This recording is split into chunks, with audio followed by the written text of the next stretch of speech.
Dalam tempoh seminggu lagi, negara kita akan meraihkan kemerdekaan yang ke-63.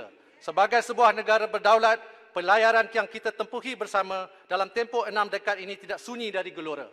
Namun, setiap kali kita diuji, kita membuktikan bahawa kita mampu mengatasinya dengan kebijaksanaan dan kesepakatan. Kesepakatan inilah yang rakyat mahukan dari kita hari ini. Berentas jurang, berlintas garisan parti. Kesepakatan inilah yang rakyat mahu saksikan dalam kita memutuskan rang undang-undang yang telah pun dibahaskan. Rang undang-undang yang akan membela nasib mereka yang dilanda serba cabaran. Janganlah rakyat dibiarkan hampa. Bayu telah pun bertiup, layar telah dilabuhkan. Bahtera sudah pun di air. Yang tinggal hanyalah keputusan sebulat suara ahli-ahli Dewan ini untuk kita teruskan perjalanan ini. Moga diberkati Allah Subhanahu Wa Taala. Sekian, terima kasih.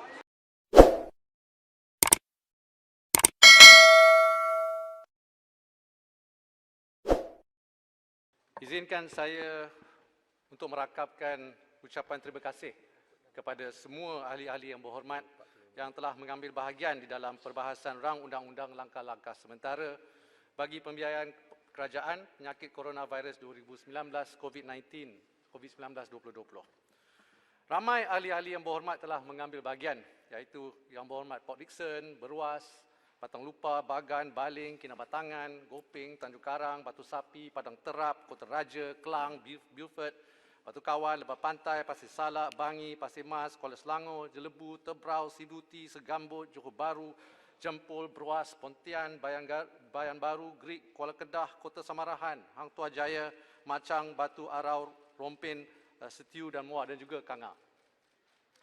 Berdasarkan perbahasan oleh ahli-ahli yang berhormat, saya boleh rumuskan bahawa isu-isu utama yang dibangkitkan adalah berkaitan penguncupan ekonomi negara, cadangan meningkatkan saiz pakej rangsangan, menaikkan had statutory hutang negara melebihi 60% KDNK, moratorium pinjaman serta status pelaksanaan pakej rangsangan dan pelan pemulihan ekonomi.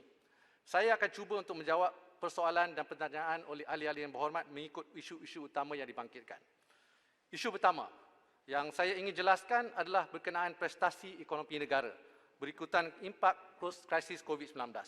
Isu ini telah dibangkitkan oleh YB Bagan, YB Port Dickson, Batang Lupa, Kinabatangan, Beaufort, Lembah Pantai, Kuala Selangor dan Sibuti dan ada lagi YB lain yang membangkitkan isu prestasi ekonomi negara. Ekonomi Malaysia tidak terkecuali daripada krisis global akibat penularan COVID-19 di mana negara telah mencatat pengucupan seperti yang disebut oleh Yang Berhormat tadi, 17.1% pada suku kedua 2020. Ya, pengucupan suku kedua Malaysia antara yang terbesar di Asia. Walau bagaimanapun, ia perlu dilihat dalam konteks usaha-usaha yang diambil untuk memerangi COVID-19 dan meratakan lekuk sejak bulan Mac lalu, flattening the curve sejak Mac lalu.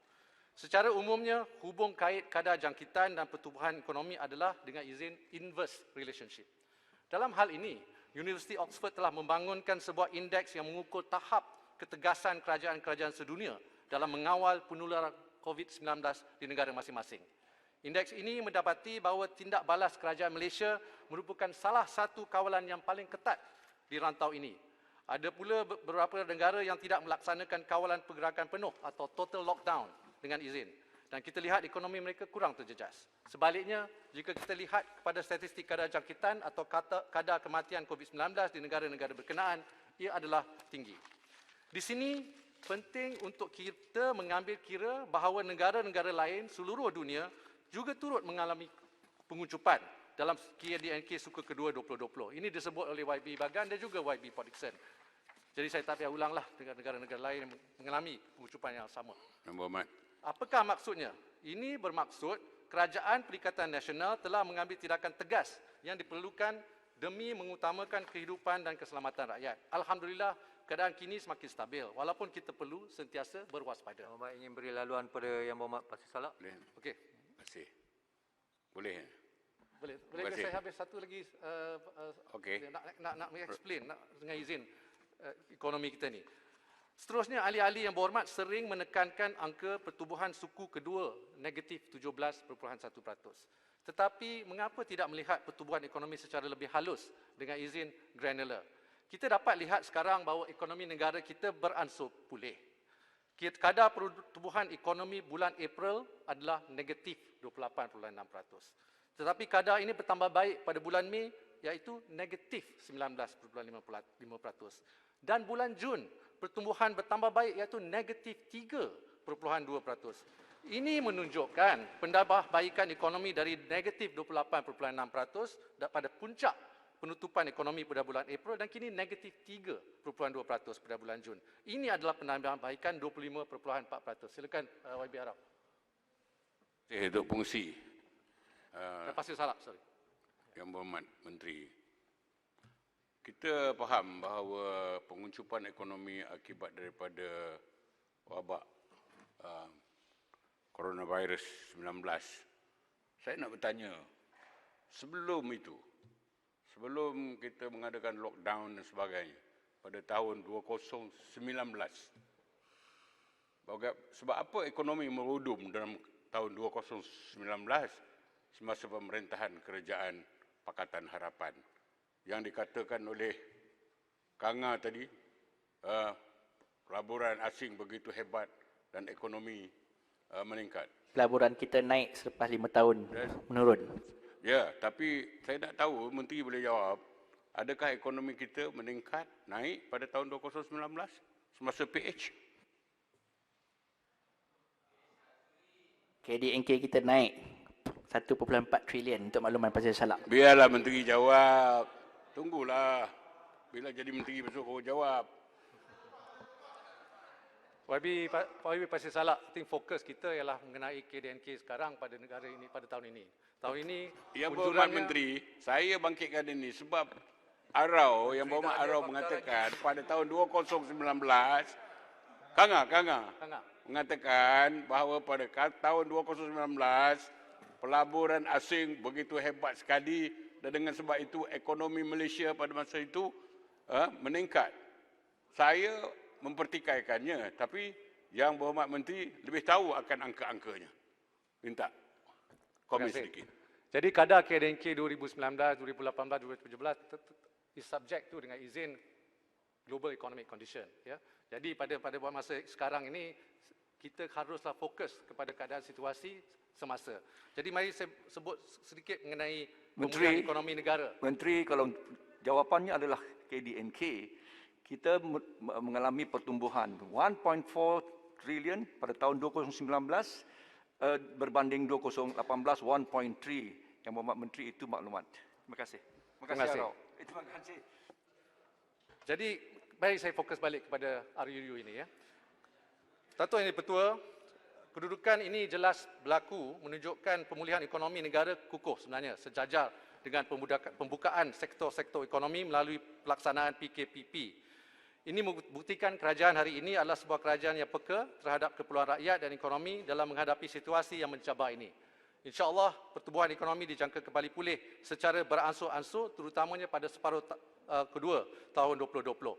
Antara indikator yang membuktikan bahawa ekonomi negara sedang pulih ialah ekspor negara berkembang, indeks pengeluaran perindustrian meningkat, nilai jualan runcit dan borong meningkat, kadar pengangguran pun telah menurun.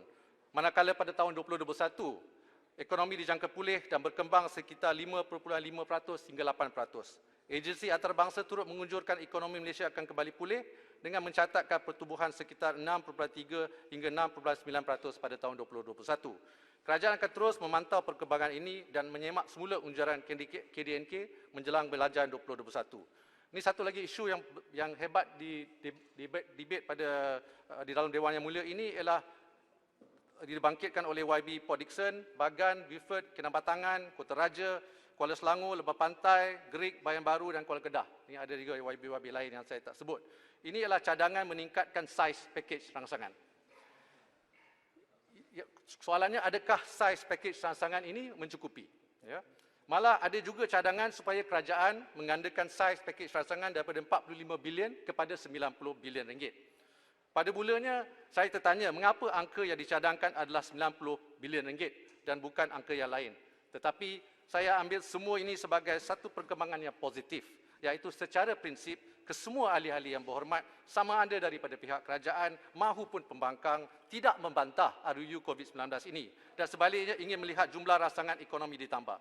Mungkin ini juga satu tanda yang akhirnya pihak pembangkang menerima kenyataan bahawa negara kita tidak bankrupt. YB Production pagi tadi telah membuat perbandingan bahawa rangsangan kita kecil. YB Production tidak ada sekarang tetapi telah membuat perbandingan bahawa rangsangan kita kecil, ya, rangsangan yang kita umumkan ini.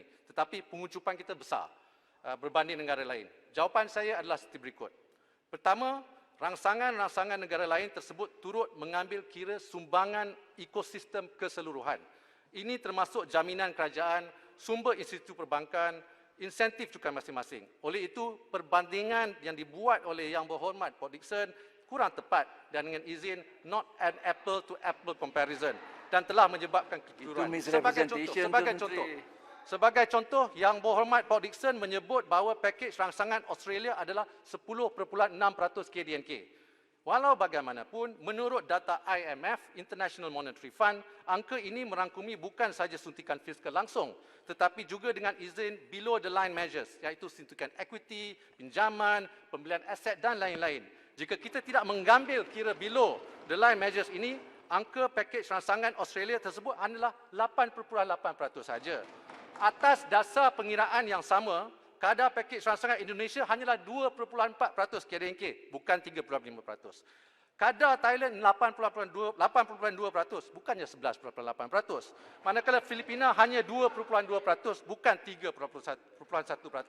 Oleh itu, jika kita pakai kaedah pengiraan yang sama, jumlah keseluruhan pakej rangsangan ekonomi Malaysia adalah melebihi 10% KDNK dan bukan 3% seperti yang dinyatakan oleh YB Port Dickson. Silakan YB Bagan. Terima kasih, Mas. Ya, saya ucapkan terima kasih kepada Yang Berhormat Menteri.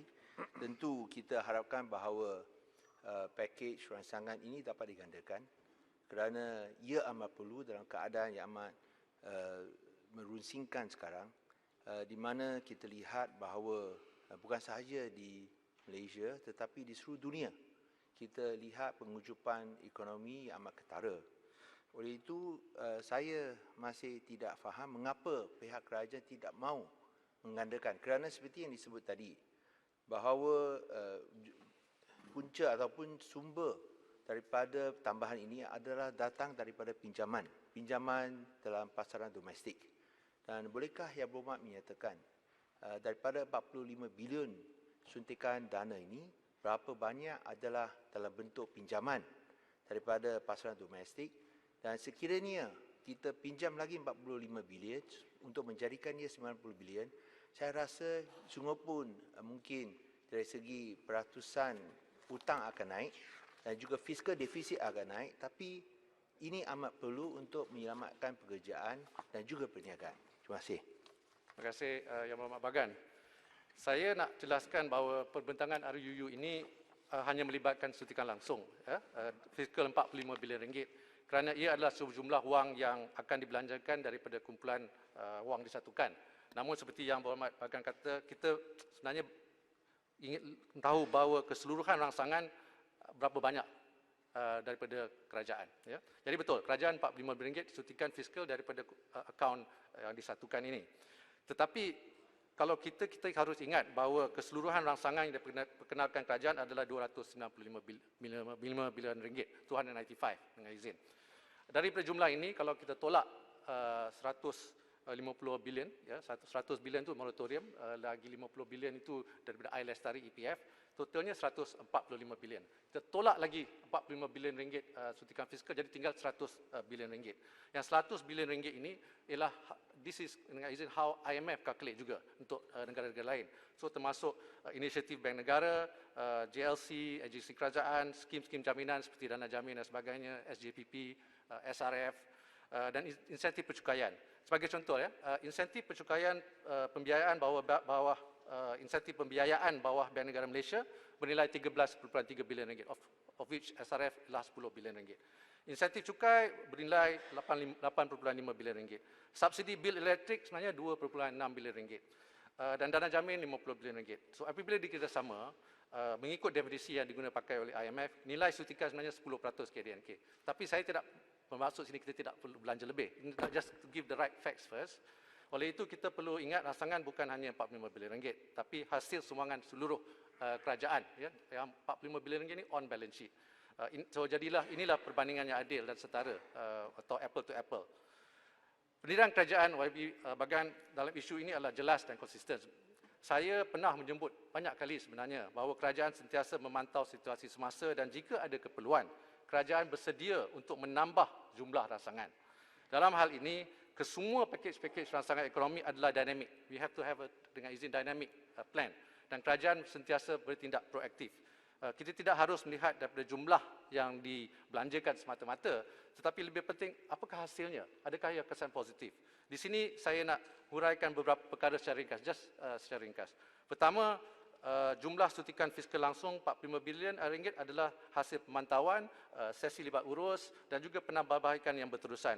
Jadi yang Berhormat Bagan tahu, kita mula-mula melancarkan pakej prihatin PKS tambahan dan seperti perjalanan. Sebelum itu pun pihak kerajaan sebelum ini pun mengumumkan PRE 2020. Jadi apa yang saya nak masukkan ini ialah kita kena lebih dinamik. Jadi kalau perlu kita kena belanja. Saya setuju dengan semua cadangan-cadangan yang dibangkitkan oleh yang berhormat daripada kedua-dua pihak. Kedua, jumlah rangsangan yang diumumkan menampungi peruntukan yang ditambah baik atau dilanjutkan.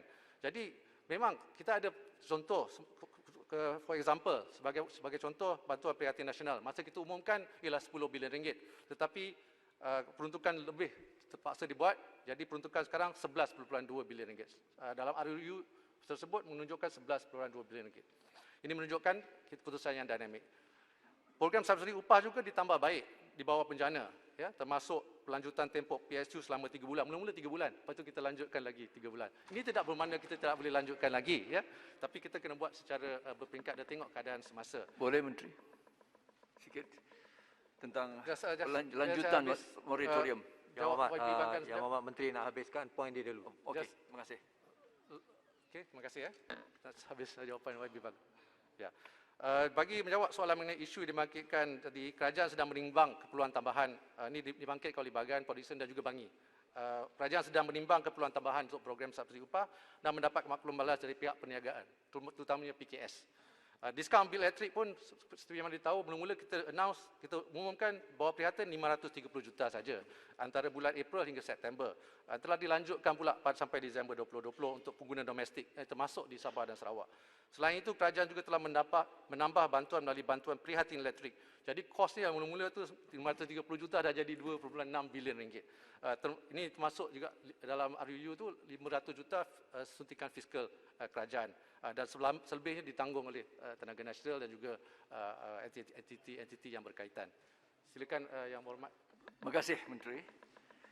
Menteri pun juga sedia maklum dan semua kita sedia maklum akan kepentingan untuk semua kita menyokong, ya, apa yang diistilahkan sebagai deficit financing ini dalam pump primary yang memang perlu dilakukan dalam konteks dalam krisis pandemik ini.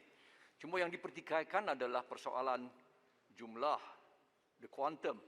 Sebab apa yang diperhatikan sehingga kini, ya, unjurannya ataupun yang disaksikan dalam kuartal kedua itu sudah kita faham. Tetapi memandang ke depan, unjuran ke depan, ya, dalam keadaan kalaulah antara lainnya moratorium itu ditamatkan di ujung Ogos ini, bertambahlah lagi apa yang diistilahkan sebagai total aggregate demand, ya,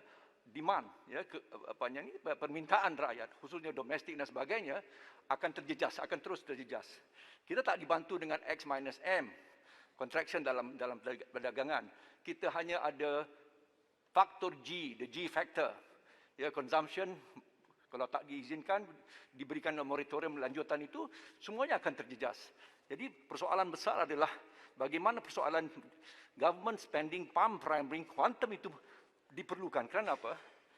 Angka itu ditambahkan kerana mere mengunjurkan contraction, kalau silap-silap kita tangani akan berada pada minus 1.7 ataupun mungkin lebih teruk lagi minus 3.6 hingga ke hujung tahun ini, Menteri. Jadi itulah pertikaian besarnya supaya demand dapat kita injek ataupun permintaan rakyat itu dapat kita kembangkan dan contraction yang lain itu dapat kita jana semula.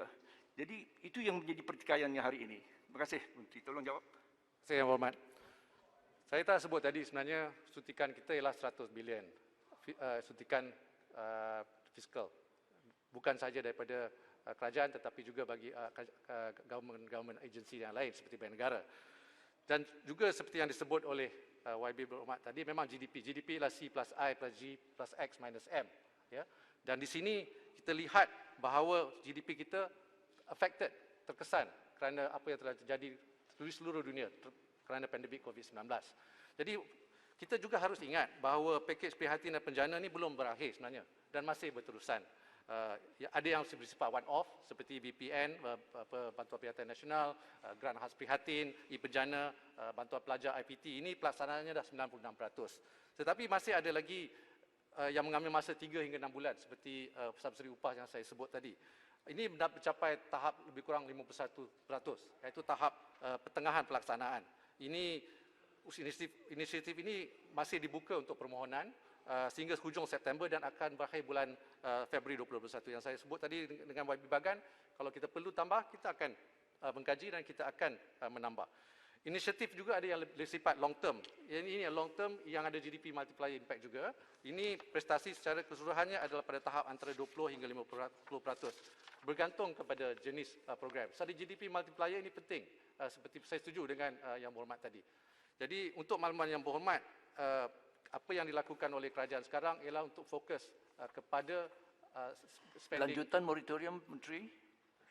Kerana itu akan mengesan langsung tentang demand, total aggregate demand, domestic demand, household demand. Maknanya perbelanjaan, consumption, itu yang dipertikaikan. Andainya dapat dipertimbangkan untuk dilanjutkan seperti mana yang dianjurkan oleh MIA contohnya. Dan beberapa para pakar ekonomi yang lain. Terima kasih Yang Berhormat Kuala Selangor. Ini mengenai moratorium ni, saya ingin menjelaskan bahawa ini pun dibangkit juga oleh YB Bagan, YB Tanjung Karang, YB Pasir Mas dan juga YB Great. YB Arau pun membangkitkan isu moratorium ini. Seperti mana YB tahu mengenai pengumuman yang dibuat oleh Yang Amat Berhormat Perdana Menteri pada 30 Julai lalu, kita kerajaan telah berbincang dengan Bank Negara Malaysia dan institusi perbankan telah bersetuju melaksanakan inisiatif moratorium lanjutan tapi bantuan bank yang lebih bersasar. The first 6 months tu secara automatik berjumlah lebih kurang 100 bilion ringgit, di mana dari segi household tu lebih kurang 7.7 juta rakyat Malaysia menikmati automatic moratorium ini. Tetapi untuk lanjutan ini, kita berfokus khusus untuk golongan yang benar-benar memerlukan. Jadi individu yang kehilangan pekerjaan pada tahun 2020 dan masih belum mendapat pekerjaan, mereka akan ditawarkan tempoh lanjutan moratorium pinjaman selama kurang-kurangnya 3 lagi bulan, sekurang-kurangnya. Jadi dengan izin, all you need to do is bagi tahu bank yang you have lost your job dengan izin, bank dengan secara automatiknya akan meluluskan moratorium. Terima kasih, tersebut. Menteri. It's a targeted measures yang kita perlukan. Terima kasih. Terima kasih. Ya, it is targeted. Saya nak tambah sikit. Individu yang masih bekerja tapi gaji mereka terjejas akibat COVID-19 akan ditawarkan juga pengurangan ansuran pinjaman yang sepadan dengan pengurangan gaji mereka. Ini bergantung kepada jenis pembiayaan. Ya, YB Bagan. Ya, tadi saya pun ada tanya dari segi punca itu 45 bilion ringgit ini. Ini datang daripada pinjaman. So, bolehkah saya tahu berapa banyak pinjaman yang pun telah tambahan daripada apa yang diperuntukkan di bawah belanjawan 2020, apakah jumlah pinjaman tambahan ini? Yang kedua tentang itu moratorium, seperti mana yang tadi diserangkan oleh rakan seperjuangan saya, bahawa kita harap ia boleh diberikan secara automatik, khususnya untuk perniagaan-perniagaan, kerana memang mereka menghadapi kesukaran untuk mendapat layanan yang berpada-pada daripada pihak bank. Sekiranya mereka semua tulis kepada Yang Berhormat Menteri Kewangan, saya rasa suka untuk Yang Berhormat Menteri Kewangan jalankan tugas ini. So, bolehkah ini dibuat secara automatik? Kerana banyak yang pergi, mereka mendapati kesukaran. So, di sini yang pihak kami meminta sekurang-kurangnya lanjutkan kepada 6 bulan. Ini banyak membantu mereka dan ini sesuatu yang kita akan sokong 100%. Terima kasih. Terima kasih Yang Berhormat Bagan. Ada 2 soalan tu. Saya jawab soalan yang pertama dulu. Ini izinkan saya Yang Berhormat menjawab soalan yang dibetul mengenai sumber pembiayaan kerajaan untuk pakej rancangan ekonomi. Suntikan fiskal yang telah diumumkan adalah dibayari melalui keseluruhannya 100% melalui pinjaman domestik. Ini berikutan negara mempunyai tahap kecairan dalam negara yang mencukupi yang dianggarkan sekitar 146 bilion ringgit. Buat masa ini kerajaan akan menggunakan instrumen pembiayaan dalam negeri kerana ia dapat mengurangkan pendedahan risiko tukaran asing serta risiko pembiayaan semula atau dengan izin refinancing. Sebarang penerbitan bond atau sukuk antarabangsa adalah mempunyai objektif yang samalah. Ini yang beberapa bahagian sebagai Menteri Kewangan tahu. Tapi saya nak tambah lagi, ini mengenai bank negara. Bank negara juga telah mengumumkan penurunan nisbah keperluan rizab berkanun ataupun dengan izin SRR sebanyak 100 mata asas daripada 3% ke 2% pada bulan Mac 2020 serta asas flexibility SRR tambahan yang diberikan kepada peniaga utama, principal dealers, dengan mengiktirafkan MGS dan MGII sebagai sebahagian daripada pematuhan SRR. Langkah ini telah menambah mudah tunai bernilai kira-kira 30 bilion ke dalam sistem perbankan. Ini increase the liquidity dengan izin to the banking system by 30 bilion ringgit. Dan ia merupakan sebahagian daripada usaha berterusan Bank Negara Malaysia. Selain itu, Bank Negara Malaysia juga telah menurunkan OPR sebanyak 125 mata asas daripada 3% ke 1.75% dalam masa 7 bulan pertama 2020. Ini YB Bagan pun tahulah. Penurunan OPR ini merupakan paras terendah sejak tahun 2004. Berturutan pengurangan OPR bertujuan terutamanya untuk menyokong menambah baikkan kegiatan ekonomi serta memberikan rangsangan dasar tambahan untuk mempercepat kadar pemulihan ekonomi. Balik kepada soalan moratorium tadi. Seperti saya menjawab tadi mengenai moratorium pinjaman, ini sebenarnya kalau kita lihat moratorium yang kita umumkan dalam pakej prihatin akan berakhir end of September. Dan kita telah pun memulakan perbincangan sebenarnya dengan pihak-pihak bank dan juga pihak-pihak PKS dan juga all the other interest group lah dengan izin. Kita lihat bahawa kebanyakan bank telah sebenarnya menerima permohonan moratorium lanjutan dan bantuan bank bersasar mulai 7 Ogos. So we are looking at it dengan izin. Pada 7 Ogos kita membuka permohonan dan sebanyak setakat ini pada information saya 43,560 permohonan telah diterima daripada peminjam individu dan 22,266 daripadanya telah mendapat pun kelulusan automatik. Kerana mereka hanya perlu memberitahu yang mereka telah hilang pekerjaan, ini akan automatik. Dan juga PKS, I think that's the other izin point lah yang berbahagian. Sebanyak 3,325 permohonan telah diterima dan 2,465 pun telah mendapat kelulusan.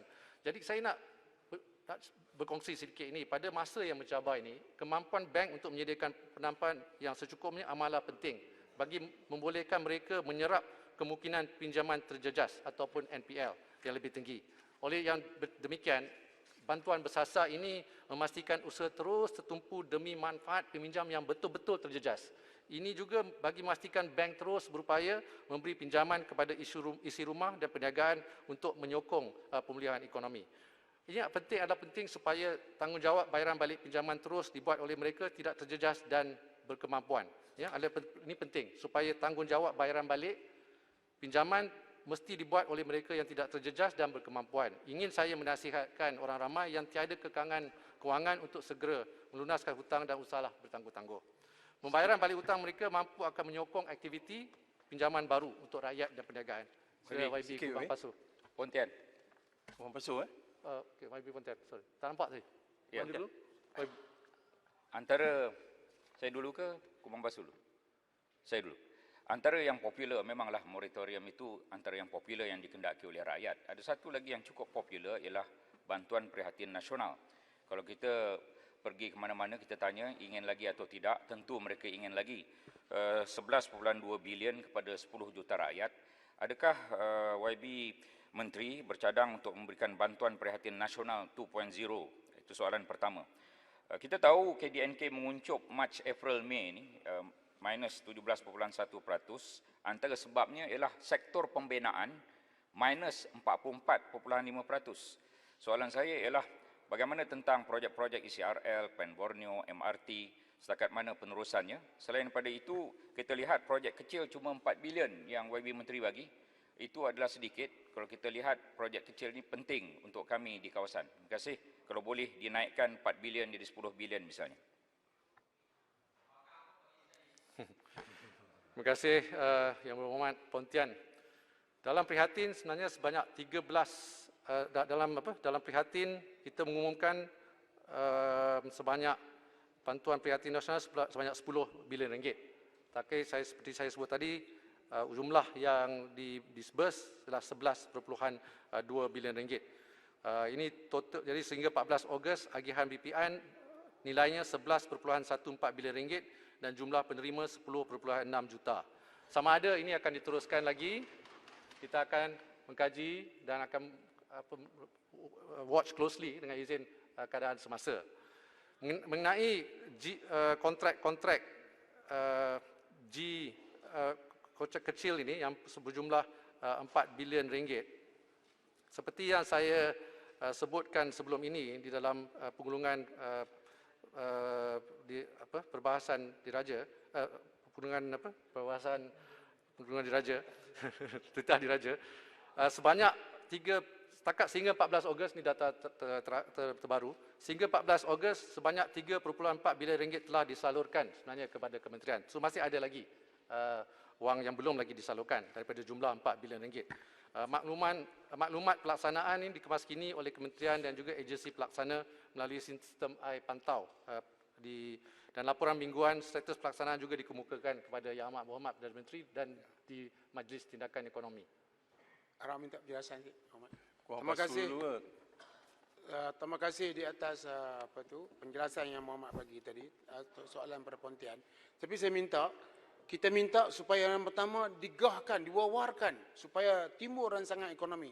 Yang kedua saya minta sebab oleh kerana kontraktor kecil ini asas kepada perjuangan ekonomi di peringkat pertengahan, kalau boleh benda ini di dua kali gandakan. Maknanya daripada 4 bilion, kita isytiharkan kata lagi tambahan lagi 4 bilion. Sebab tak rugi menolong kontraktor kecil. Sebab ianya merupakan penggerak ekonomi yang pernah pada masa dulu hasil daripada preemptif kita dapat pertumbuhan ekonomi sebanyak 1% lebih hasil daripada usaha yang dibuat oleh kerajaan. Muhammad Basu pula. Terima kasih. Yang Berhormat Kuan Basu. Baik, terima kasih Yang Berhormat Menteri. Tadi disebut tentang OPR yang telah di-reduce kepada 1.75% dan sebagainya. Cuma saya nak sebutkan di sini dalam pembiayaan PKS Penjana ya, sebanyak 2 bilion keutamaan diberikan pada PKS sehingga pinjaman 500,000 dan begitulah juga pembiayaan mikrokredit 1 bilion diberikan maksimum 50,000 kepada BSN dan juga Tekun.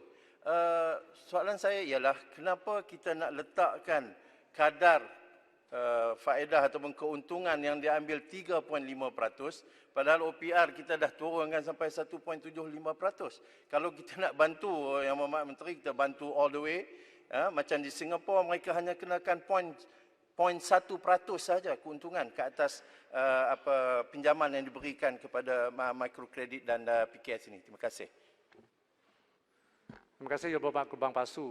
Memang OPR ini telah diturunkan daripada hinggalah ke 1.75% dalam masa 7 bulan. Tapi kalau kita lihat daripada total cost of borrowing, ya, ialah dalam lebih kurang 4.7 hingga 5%, bukannya 3.5%. Kerana OPR ialah salah satu variable dengan izin untuk menahu kos sebenar interest rate itu. Jadi sebenarnya kosnya dalam 45 hingga 5%. Sementara pinjaman yang dibuat oleh BSN, SRF, Tekun dan sebagainya ialah 3.5%. Dan just for your information Yang Berhormat, semasa kita membuat pengumuman masa pakej prihatin, jumlahnya sebenarnya BSN dengan Tekun tu yang berjumlah 500 sebenarnya kadarnya 0%.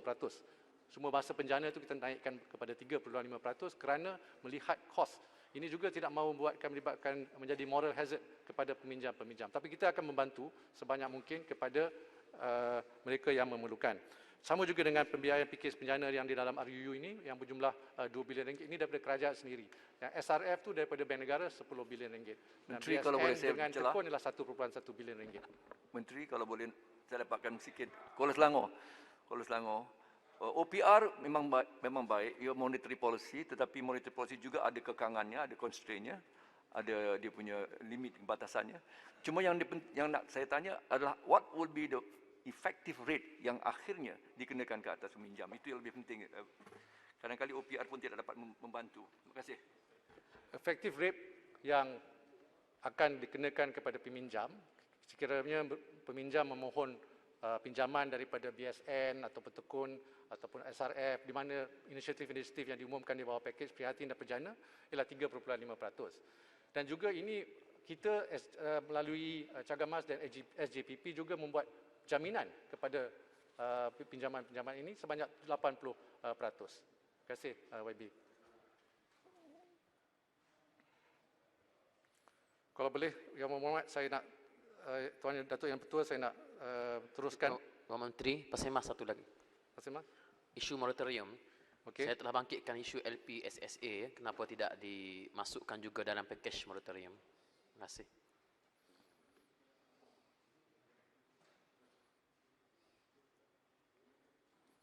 Isu LPSA.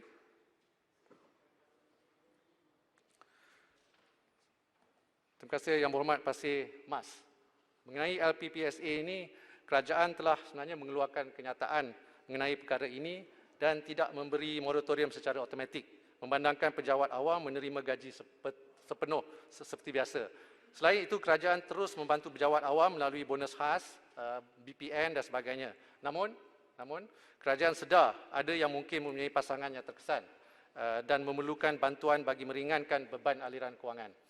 Sehubungan itu, peminjam disarankan mendapat nasihat terus daripada LPPSA yang menyediakan perkhidmatan seperti penstrukturan semula bayaran, penangguhan dan sebagainya berdasarkan kepada situasi semasa. Dan ini pernah ramai juga yang dapat kelulusan daripada LPPSA. Berhormat Menteri, bercakap tentang penjawat awam, saya cuma ingin tanya, beberapa hari ini kita lihat pengumuman oleh Yang Berhormat Kuala Darus bahawa beliau akan memberi sumbangan 4 bulan gaji.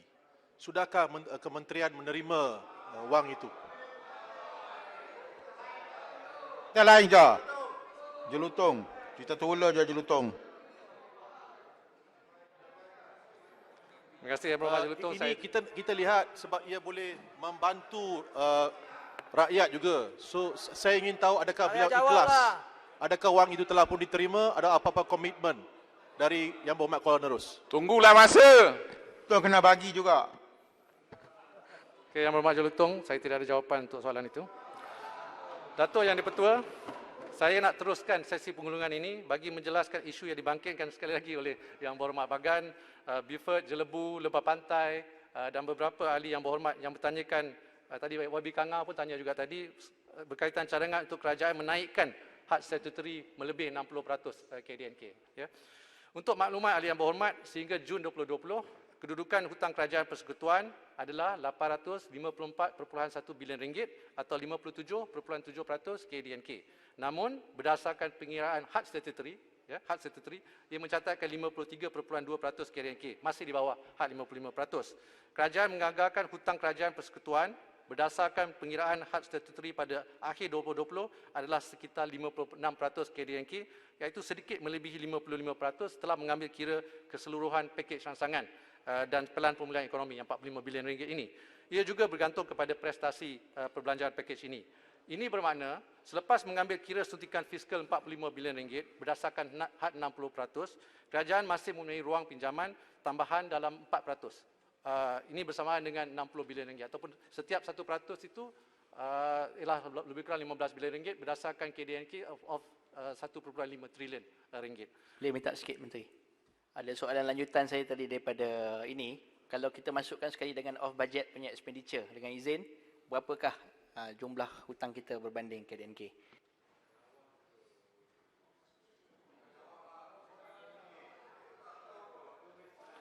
Okay, sebenarnya saya dah jawab ni sebelum ni, tapi mungkin saya jawab sekali lagi. Hutang kerajaan persekutuan pada estimate kita 2020 kuartal pertama yang saya sebut tadi ialah Jun. Kalau kuartal pertama ialah 823.8 bilion ringgit. Kita ada jaminan, committed 166.9 bilion ringgit. Kita ada 1MDB 32.6. lain-lain liability juga. Dan totalnya lah 1.193.8. Saya dah sebut ni banyak kali dah. 1.193 bilion ringgit.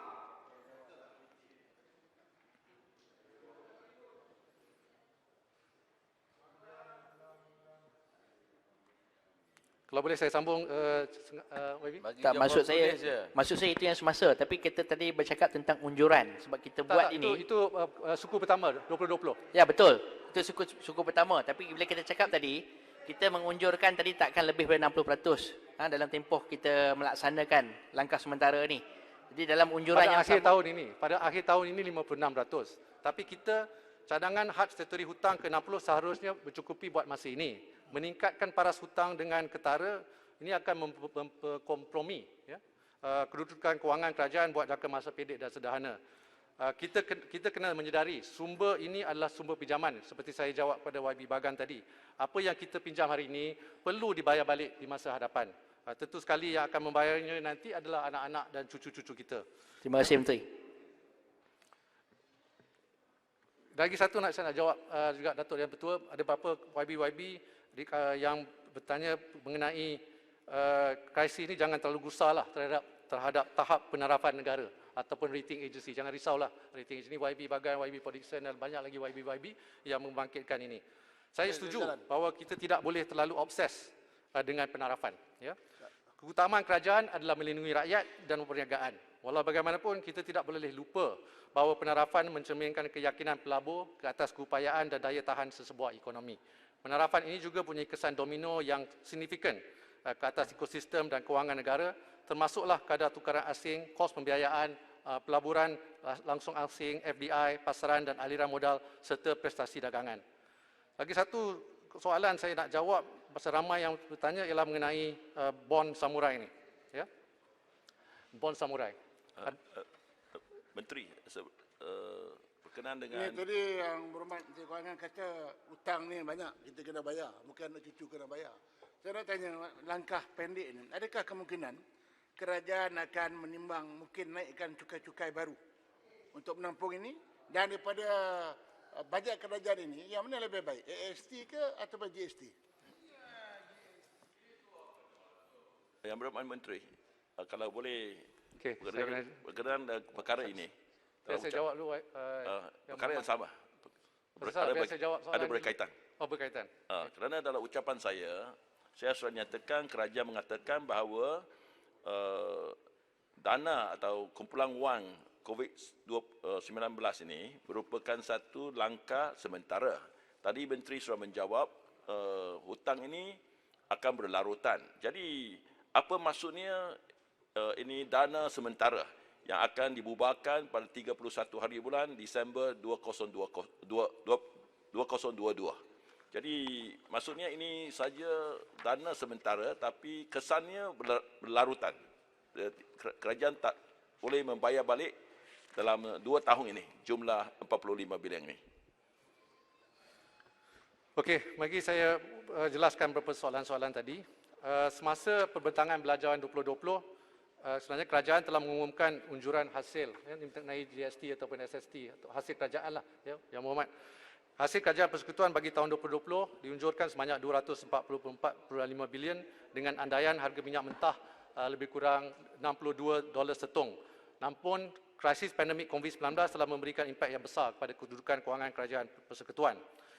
Selain itu, hasil kerajaan juga dijangka terjejas dengan pengenalan inisiatif pencukaian termasuk pengecualian cukai dan penangguhan bayaran cukai perniagaan dalam pakej-pakej rangsangan. Berdasarkan situasi semasa, mengambil kira impak krisis COVID-19 serta kedudukan ekonomi dan kejatuhan harga minyak mentah dunia, anggaran hasil dijangka mengalami pengurangan sekitar 15 hingga 20%. Namun demikian, Yang Berhormat, kerajaan sentiasa terbuka dengan pelbagai pendekatan di dalam usaha mengukuhkan asas hasil bagi menambah baik kedudukan kewangan negara.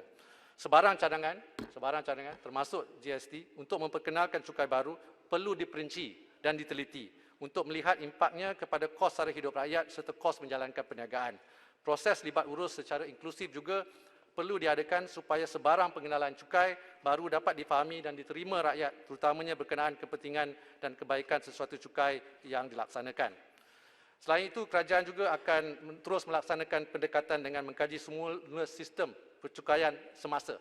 Ya, kerajaan juga sedang memperkemas pentadbiran cukai bagi meningkatkan tahap pematuhan ini dibangkitkan oleh Yang Berhormat tadi juga di kalangan pembayar cukai sebagai langkah mengurangkan ketirisan hasil. Kerjasama dengan pelbagai agensi dalam negeri dan di peringkat antarabangsa juga akan dipertingkatkan. Tindakan penguatkuasaan dan pendidikan secara berterusan juga merupakan sebahagian daripada pendekatan yang dilaksanakan dalam meningkatkan kutipan hasil. Terima kasih, Yang Berhormat. Ya.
Lagi Yang Berhormat.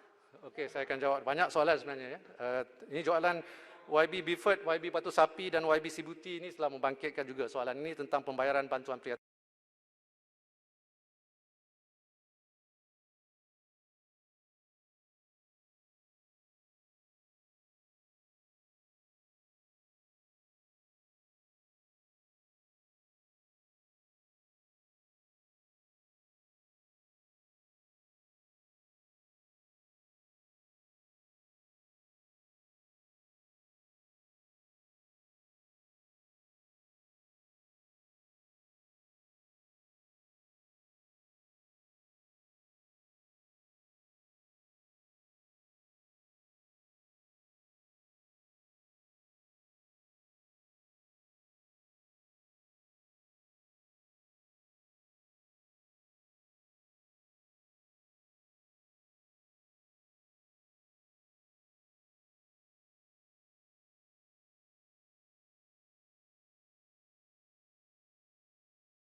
Ringgit seramai 65,544 orang petugas barisan hadapan di Sabah telah menerima allowance khas COVID-19 menilai 24.49 juta ringgit.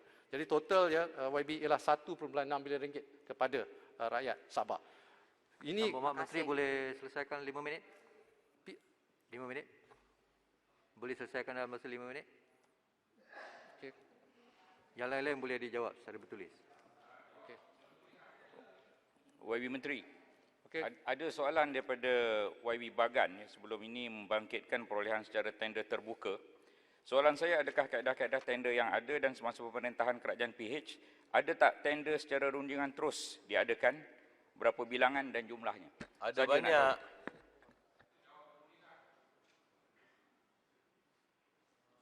Yang Berhormat Pontian, saya nak buat clarification di sini dengan izin. Kerajaan melaksanakan perolehan projek kerajaan secara persaingan terbuka melalui kaedah perolehan secara berikut.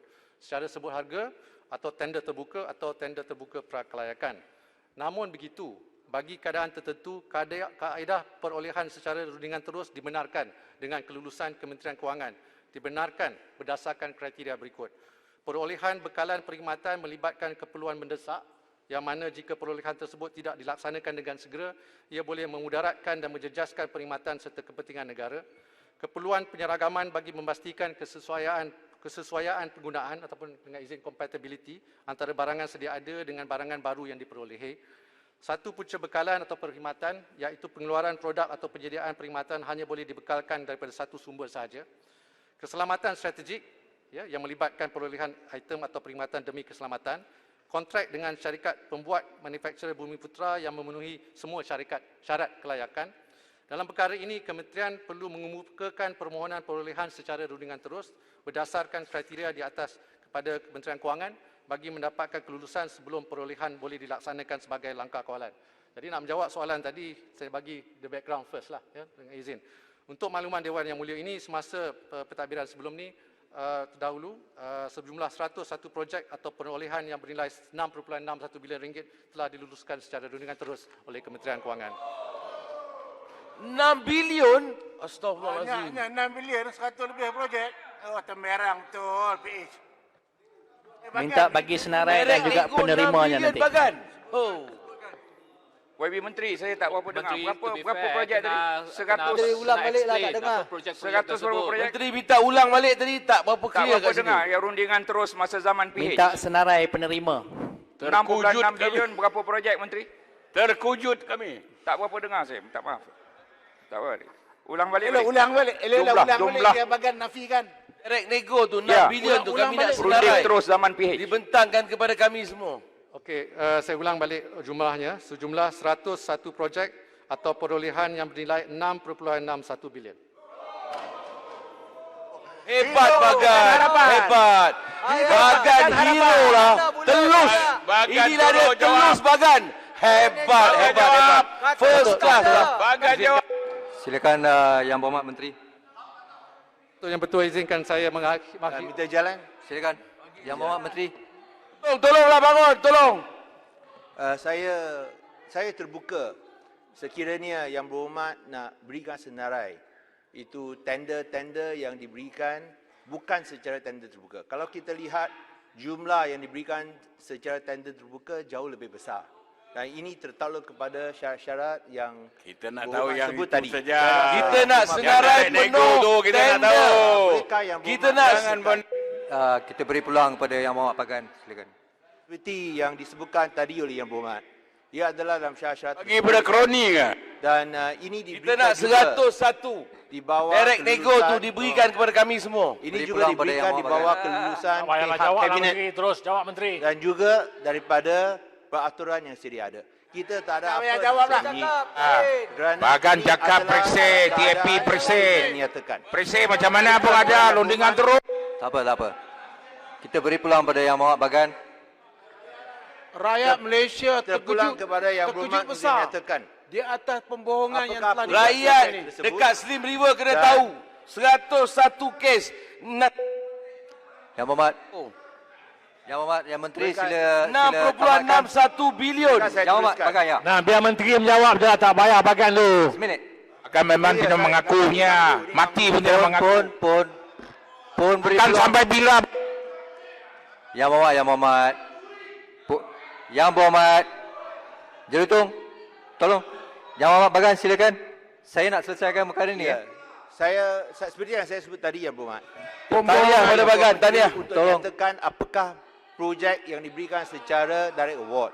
Dan ia juga diluluskan oleh kabinet. Seperti mana Yang Amat Berhormat Perdana Menteri sekarang pun tahu. Ya, soalnya Di ada. mana Kalau ada salah kabinet laku, diberikan. Menteri Kan, Kan soalnya tertakluk adalah direct syarat-syarat nego. yang ditetapkan. Kita tak ada apa-apa Payahlah. nak Maaf. Payahlah. Masa je. Yang pentingnya ada.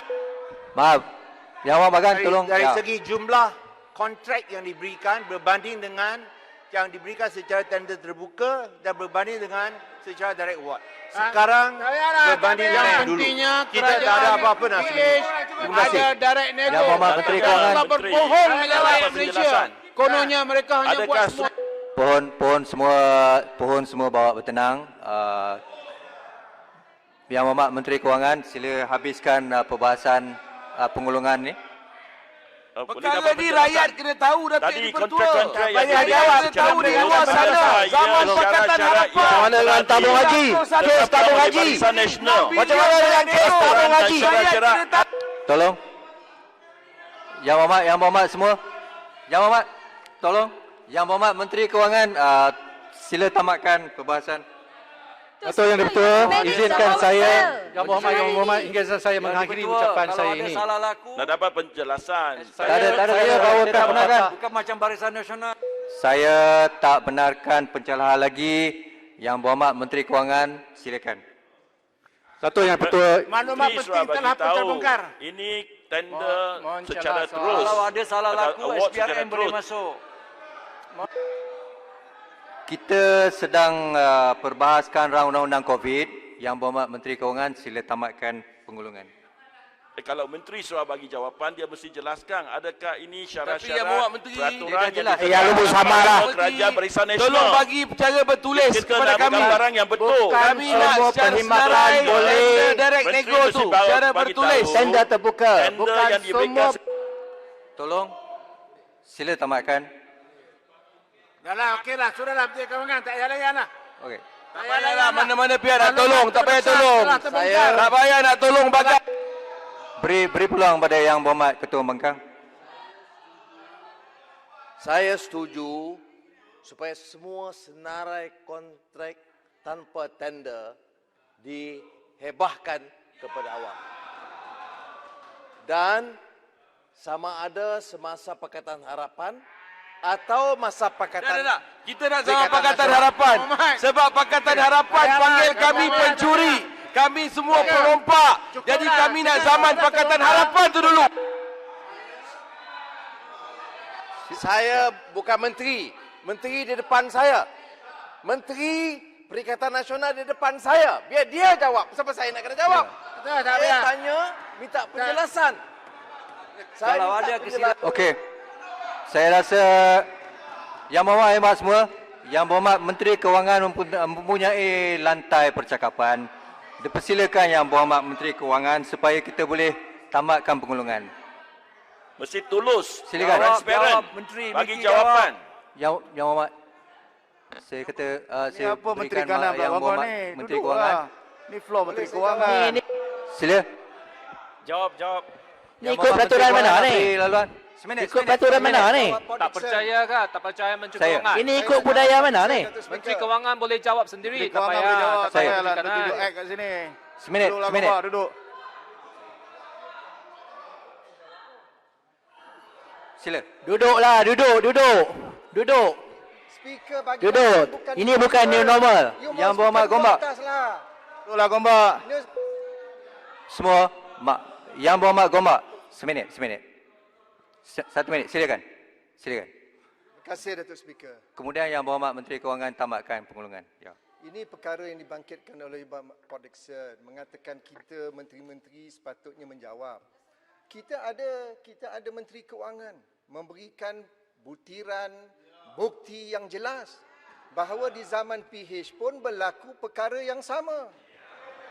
Jumlahnya 6 bilion ringgit. Dan tidak betul YB Bagan kata Kabinet tahu. Mana ada pembentangan senarai. Apalah. Gombak, awak bukan PH ke masa tu? Masa tu awak bukan PH ke Gombak? Jangan liar. Gombak, masa tu awak bukan PH ke Gombak? Ada pembentangan. Gombak Stop. Okey. Baiklah. Yang Berhormat semua. Yang Berhormat semua,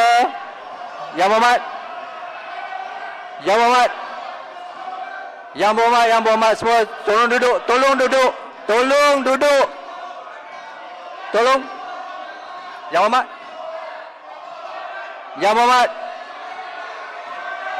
Berhormat. Sila duduk semua, Tolong diam. Dekorum tolong. Yang Berhormat semua.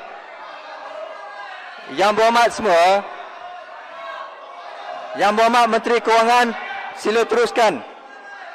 Kita nak mengundi ni. Bagi senarai lah baru jelas. Yang tak jelas di video saja. Dari Menteri Kabinet PH. Jangan malu. Yang Berhormat Menteri Kewangan, sila teruskan. Betul yang Ketua. Speaker mesti Saya- Yang wang kepada Berhormat menteri untuk Bagan jelaskan. tidak pernah bentangkan Adakah senarai pemberian projek kontrak secara dalam terus kabinet. mengikut Tak benar. Yang Berhormat Menteri Kewangan, tolong. Semua duduk bertenang. COVID. Yang Berhormat Menteri Kewangan, silakan. Terima kasih. Bagi senarai baru jelas. Menteri Kewangan. Sila. Boleh minta Okey, penjelasan Menteri Kewangan. Tolong Sedikit duduk. saja Menteri Kewangan. Tolong duduk. Tanya kepada Menteri Kewangan. peraturan ada Berwas, amaran pertama.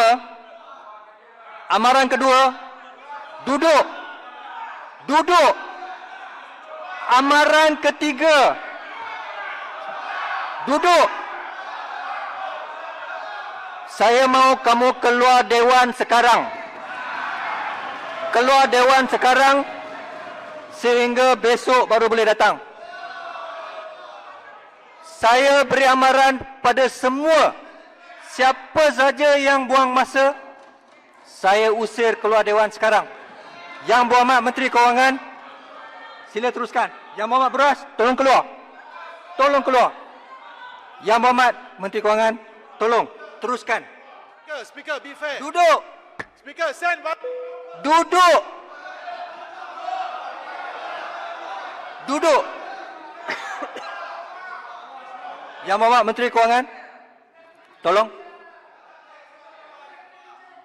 Yang Berhormat Menteri Kewangan. Tolong bagi senarai tolong bagi jelas, kata video menjelas. Tuan Speaker, tolonglah adil dan minta Yang Berhormat. Tolong duduk. Tolong duduk. Yang Berhormat Menteri Kewangan, tolong habiskan. Okey, Dato' Yang Bertua, saya nak akhiri ucapan saya ini. Ya. Saya bawakan pepatah berzaman yang berbunyi, bulat air kerana pembentung, bulat manusia kerana muafakat. Mengambil pedoman daripada pepatah ini, saya yakin setiap ahli yang berhormat akan menggunakan kebijaksanaan dan pertimbangan sehabis baik untuk kita sama-sama menyokong rang undang-undang ini. Marilah seiring